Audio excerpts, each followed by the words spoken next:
당신의 회사는 좋은 기업인가요? 그렇다면 그걸로 충분할까요? 좋은 기업은 많습니다. 하지만 위대한 기업은 드뭅니다. 거대한 구조조정도 화려한 리더십도 아닌 겸손한 의지와 끊임없는 규율로 도약에 성공한 소수의 위대한 기업들. 이 책은 평범했던 기업들이 어떻게 위대한 기업이 되었는지를 보여줍니다. 짐 콜린스의 좋은 기업을 넘어 위대한 기업으로의 핵심 문구들을 함께 나눠보시죠. 좋은 것은 큰 것, 거대하고 위대한 것의 적이다. 외부에서 저명한 리더들을 영입하는 것은 좋은 회사에서 위대한 회사로 도약하는데 오히려 부정적인 영향을 끼쳤다. 도약에 성공한 11개 회사 중 10개 회사의 CEO들은 회사 내부 출신이었다. 반면 비교 기업들은 6배나 자주 외부에서 CEO를 영입했다. 좋은 회사에서 위대한 회사로 도약한 기업들은 무엇을 해야 할지에 집중하는 대신 무엇을 하지 말아야 할지, 무엇을 그만두어야 할지에도 똑같이 관심을 기울였다. 도도한 리더들과 비교하면 이 기업의 리더들은 마치 화성에서 온 사람들 같았다. 나서지 않고 조용하며 조심스럽고 심지어 수줍어하기까지 했다. 이들은 개인적 겸양과 직업적 의지의 역설적인 융합을 보여주었다. 그들은 뜻밖에도 적합한 사람을 적합한 자리에 앉히는 일부터 시작했다. 어려움이 있어도 결국 우리가 성공할 수 있고 또 성공하리라는 흔들리지 않는 믿음을 지녀야 한다. 그리고 동시에 눈앞에 가장 냉혹한 현실을 직시할 수 있는 규율도 필요하다. 규율의 문화를 기업가 윤리와 결합시키면 커다란 성취라는 연금술을 얻을 수 있다. 혁명, 극적인 변화 프로그램, 가혹한 구조조정, 이런 것들에 착수한 기업들은 거의 확실하게 실패했다. 좋은 회사에서 위대한 회사로 도약하지 못했다. 플라이 휠을 한 방향으로 한 바퀴씩 꾸준히 밀고 나가며 추진력을 축적하는 방식이 효과적이었다. 킴벌리의 제지 공장을 팔아버리고 하기스와 크리넥스 같은 브랜드에 집중했다. 모든 역량을 소비자의 사업에 쏟아부었다. 나는 직무에 합당한 사람이 되기 위해 끊임없이 노력했습니다. 다윈 스미스. 그는 우리가 말하는 단계 5의 리더의 전형이다. 극도의 겸양과 강한 의지를 융합한 리더. 우리는 모든 도약 기업의 전환 시점에서 이 리더십을 발견했다. 이들은 나서지 않았지만 회사를 위해서라면 무엇이든 했던 인물들이다. 이 리더십은 비교 기업에서는 거의 보이지 않았다.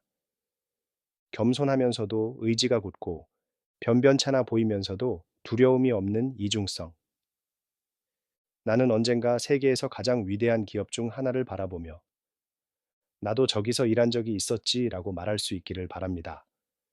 비교 기업의 리더들은 자기 개인의 위대함에 더 관심을 뒀고 그 결과 후계자를 세우는데 실패하곤 했다.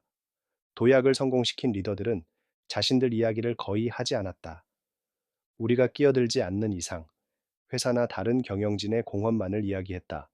그들과 함께 일했던 사람들은 조용한, 자신을 낮추는, 겸손한, 조심스러운, 수줍어하는, 정중한, 부드러운, 나서기 싫어하는, 말수가 적은, 자신에 관한 기사를 믿지 않는 사람이라고 표현했다. K는 회사에 자극을 주고 사람들을 고무하는 개성은 갖고 있지 못했지만 그에겐 그보다 훨씬 강력한 뭔가가 있었다. 바로 높은 기준이었다. 그는 어떤 형태의 평범함도 참을 수 없었고, 이 정도면 됐지 뭐 하는 식의 생각을 가진 사람은 그 누구건 용납하지 않았다. 포춘 500에 등장한 1435개의 회사 중 단 11개의 회사만이 우리 연구에 매우 엄격한 기준을 통과했습니다. 그 11개 회사 모두 중대한 전환기에 CEO를 비롯한 요직들의 단계 5의 리더십을 갖추고 있었습니다. 단계 5의 리더들은 영속하는 위대한 회사를 세우는 기준을 설정한다. 그에 미달하는 상태에 안주하지 않는다. 비길대 없는 겸손함을 보이며 대중 앞에 나서서 떠벌리기를 꺼린다. 제 자랑을 늘어놓는 법이 없다. 조용하고 차분하게 결정하여 행동한다. 사람들을 고무하는 카리스마보다는 주로 한층 높은 기준에 입각하여 동기를 부여한다. 자기 자신이 아니라 회사를 위한 야망을 품는다. 차세대의 후계자들이 훨씬 더 큰 성공을 거둘 수 있는 기틀을 갖추어 준다.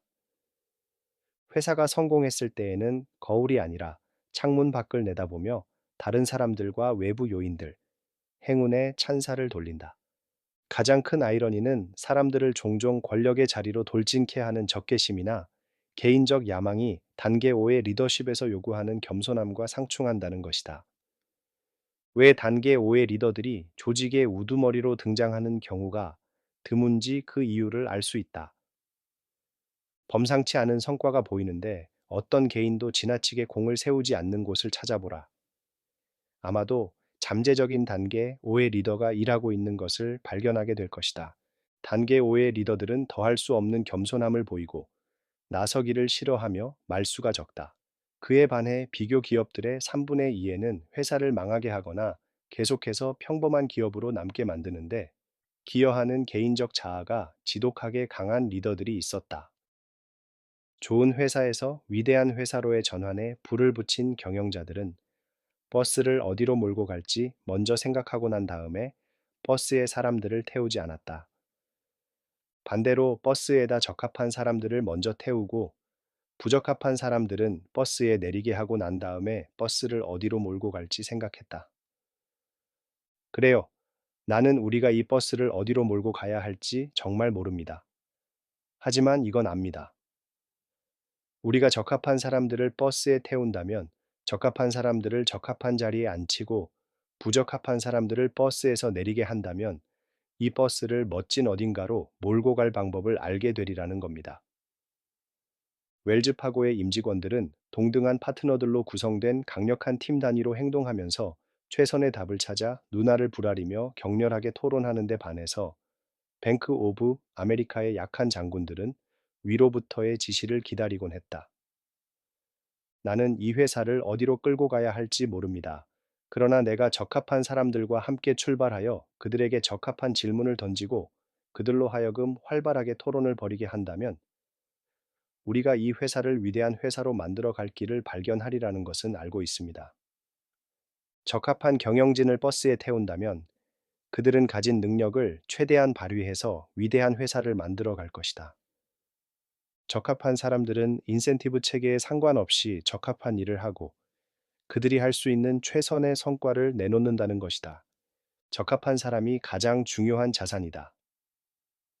위대한 회사로 도약한 기업들은 적합한 사람을 규정할 때 특별한 교육적 배경이나 유용한 기술, 전문적인 지식, 작업 경험보다도 품성에 더 중점을 두었다. 성적이 좋은 사람들을 자유롭게 하는 유일한 길은 그들에게 성적이 나쁜 사람들을 짐으로 떠안기지 않는 것이다. 어떤 회사도 성장을 실현하고 나아가 위대한 회사를 만들어 갈 적임자들을 충분히 확보하는 능력 이상으로 수입을 줄곧 빠르게 늘려갈 수는 없다. 수입 증가율이 종업원 증가율을 줄곧 앞지른다면 당신은 절대로 위대한 회사를 만들 수 없을 것이다. 위대한 회사에 있어 성장의 궁극적인 동력은 적합한 사람들을 충분히 확보하고 붙들어 두는 능력이다. 누군가를 빡빡하게 관리할 필요를 느끼는 순간 당신은 채용에 있어 실수를 범한 것이다. 최고 인재들은 관리할 필요가 없다. 물론 지침을 주고 가르치고 끌어주기는 해야 한다. 그러나 빡빡하게 관리할 필요는 없다. 부적격자를 붙들어 두는 것은 적합한 사람들 모두에게 불공평하다. 일을 아주 잘하는 사람은 본능적으로 실적에서 동기를 부여받는데 다른 일 때문에 자신의 일이 지장을 받게 되면 결국에는 좌절하게 된다. 좋은 회사에서 위대한 회사로 도약한 기업들은 최고의 인재를 문제가 가장 큰 곳이 아니라 기회가 가장 좋은 곳에 배치하는 관행을 만들었다. 질레트의 CEO 모클러에게 어떻게 성공했는지 묻자 이렇게 대답했다. 적합한 사람들을 주위에 모으고 사람들을 적재적소에 앉히는 데 능했기 때문에 밤낮 없이 줄곧 회사에 있을 필요가 없었던 것뿐입니다. 좋은 회사를 위대한 회사로 키운 팀의 멤버들은 친구가 되어 평생 동안 친구로 지내는 경향이 있다. 좋은 회사에서 위대한 회사로 도약한 기업들은 한결같이 격렬한 대화를 벌이는 경향이 있었다. 시끄러운 논쟁, 열띤 토론, 유익한 언쟁 같은 것을 찾아볼 수 있다. 그들은 토론을 최선의 답을 찾는데 참여하는 열띤 과학적 토론에 가까웠다. 베트남 전쟁에서 포로로 잡혔던 스톡데일에게 물었다. 견뎌내지 못한 사람들은 누구였습니까? 아, 그건 간단하지요. 낙관주의자들이었습니다. 낙관주의자들입니다. 그러니까 크리스마스 때까지는 나갈 거야 하고 말하던 사람들 말입니다. 그러다가 크리스마스가 오고 크리스마스가 갑니다. 그러면 그들은 부활절까지는 나갈 거야 하고 말합니다. 그리고 부활절이 오고 다시 부활절이 가지요.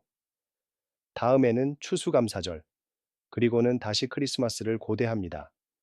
그러다가 상심해서 죽지요. 스톡데일 패러독스는 아무리 어려워도 결국엔 성공할 거라는 믿음을 잃지 않는다. 그리고 그와 동시에 그게 무엇이든 눈앞에 닥친 현실 속의 가장 냉혹한 사실들을 직시한다는 것이다. 좋은 기업에서 위대한 기업으로 도약한 회사들은 단지 살아남으려는 게 아니고 위대한 회사로 우뚝 설 거라는 흔들리지 않는 믿음을 갖고 있었다. 그리고 그와 동시에 눈앞에 닥친 현실 속에 가장 냉혹한 사실들을 직시하는 냉정한 규율을 지니고 있었다. 여우는 많은 것을 알지만 고슴도치는 한 가지 큰 것을 안다. 고슴도치는 세상이 제 아무리 복잡하건 관계없이 모든 과제와 딜레마들을 지나치다 싶을 정도로 단순한 고슴도치 컨셉으로 축소시킨다. 고슴도치는 고슴도치 컨셉에 다소나마 부합하지 않는 것들에는 전혀 관심이 없다. 분명히 말하건대 고슴도치는 멍청한 게 아니다. 그 정반대다. 그들은 심원한 통찰의 본질은 단순함이라는 걸 이해한다. 당신이 하고 있는 일 그 자체에 열정이 없다면 결코 최고로 계속 머물진 못할 것이다. 고슴도치 컨셉은 탁월함에 대한 엄격한 기준을 요구한다. 그것은 단지 강점이나 역량이 있다고 해서 만들어지는 게 아니다. 당신의 조직이 진정으로 그 분야에서 최고가 될 수 있는 잠재력이 있는지 알아내고 그것을 끝까지 물고 늘어지는 것이기도 하다. 창업회사의 성공은 창조성과 상상력, 미지의 세계에 대한 과감한 돌진, 비전에 대한 열의 덕분이다. 전문 경영인이 와서 혼란의 고삐를 틀어쥐고 혼돈 속에서 질서를 만들어내지만 그와 동시에 창업가 정신을 죽인다. 설립팀 멤버들은 툴툴거리기 시작한다. 여긴 이제 재미가 없어. 예전에는 일만 잘하면 되었는데 이제 이 엉터리 양식들을 채워넣고 이 엉터리 규칙들을 따라야 해. 가장 심한 것은 쓸데없는 회의에다 끔찍할 만큼 많은 시간을 낭비한다는 거야. 가장 혁신적인 사람들 중 일부가 움트는 관료제와 계층제가 역겨워 떠나면서 창조성의 마법은 빛을 잃기 시작한다. 신나던 창업회사가 특별히 내세울 게 전혀 없는 또 하나의 회사로 변해가는 것이다. 대부분의 회사들은 버스에 잘못 태운 소수의 부적합한 사람들을 관리하기 위해 관료제적 규칙을 만들고 그것이 다시 버스에 탄 적합한 사람들을 몰아내며 그 결과 부적합한 사람들의 비율이 높아지고 그에 따라 무능력과 규율 결핍을 보완하기 위한 관료제가 더욱 강화되며 그로 인해 적합한 사람들이 더 빠져나가는 악순환의 과정을 밟는다. 다음과 같은 문화를 만들어야 한다. 체계 내에서 자유와 책임의 개념을 바탕으로 하는 문화를 만들라. 그 문화를 자신의 책임을 완수하기 위해서라면 땅 끝까지라도 갈 용의가 있는 자율적인 사람들로 채우라. 그들은 스스로 엄격한 규율을 생활화할 것이다. 규율의 문화를 전제적인 규율 강요와 혼동하지 말라. 고슴도치 컨셉을 한결같이 고수하여 초점을 맞추라. 그만둘 리스트를 만들어 본령에서 벗어난 모든 것을 체계적으로 제거하라. 지속 실패 기업들에서 예외 없이 찾아낸 한 가지 패턴은 폭군 같은 규율 강제자의 지휘 아래에서 눈부시게 성장했다가는 그 규율 강제자가 오래 지속되는 규율의 문화를 남겨놓지 못한 채 물러나 버리거나 아니면 규율 강제자 스스로가 규율을 잃고서 세계의 원밖으로 제멋대로 나돌게 되면서 똑같이 눈부시게 몰락하고 말았다는 것이다. 기술만으로는 좋은 기업을 위대한 기업으로 전환시킬 수 없으며 그 자체만으로는 재앙도 막을 수 없다. 기술은 그 자체로는 도약이나 몰락의 일차적이고 근본적인 원인이 아니다. 좋은 회사를 위대한 회사로 도약시킨 경영자 84명 중 80%가 전환의 5대 요인의 하나로 기술을 언급조차 하지 않았다. 좋은 회사를 위대한 회사로 키운 경영자들은 전환을 분명하게 보여주는 단 하나의 핵심 사건이나 순간을 꼬집어내지 못했다. 그들은 자주 점수를 매기거나 여러 요인의 우선 순위를 매긴다는 아이디어 자체를 몹시 불편하게 생각했다. 좋은 회사에서 위대한 회사로 도약한 기업들에 있어 기적의 순간이라는 것은 없었다. 좋은 회사에서 위대한 회사로 도약한 기업들은 처음부터 커다란 목표를 공표하지 않는 경향이 있었다. 적합한 사람들이 가장 원하는 게 뭘까? 그들은 우승팀의 일원이 되기를 바란다. 그들은 최고로 잘하는 뭔가에 관련되어 있다는 흥분을 느끼기를 원한다. 비교 기업들의 CEO들은 저마다 자신의 프로그램으로 이름을 남기려 들면서 회사는 좌충구도를 계속했다. 좋은 회사에서 위대한 회사로의 전환을 관찰할 때 내 머릿속에 줄곧 떠오르는 한 단어는 일관성과 응집력이다. 단계 5의 리더들은 자신들이 선두에 서서 이끌고 있는 것처럼 보이게 만드는 화려한 프로그램들에는 별 관심이 없다. 그들은 계속 성과를 만들어내는 조용하고 신중한 과정에 더 관심이 있다. 영속하는 위대한 회사의 핵심 가치는 필수적이지만 그 핵심 가치가 뭐냐는 문제가 되지 않는다. 포인트는 어떤 핵심 가치를 갖느냐가 아니라 어쨌든 핵심 가치를 가지는 것, 그게 무엇인지 당신이 아는 것, 그것들을 조직 속에다 명확하게 불어넣는 것, 오랜 기간 동안 그것을 보존하는 것이다. 단계 5의 리더들은 스스로 없어서는 안 될 존재가 되어 자아를 주입시키기보다는 자신들 없이도 굴러갈 수 있는 회사를 만든다. 사실 진짜 문제는 왜 위대해져야 하나가 아니라 어떤 일이 당신으로 하여금 그걸 위대하게 만들고 싶도록 하느냐이다. 네, 지금까지 좋은 기업을 넘어 위대한 기업으로의 핵심 문구들을 함께 나누어 보았습니다. 정말 읽으면 읽을수록 경영에 대한 깊은 통찰력을 주는 책인 것 같습니다. 다음에 더 좋은 책으로 찾아뵙겠습니다. 감사합니다.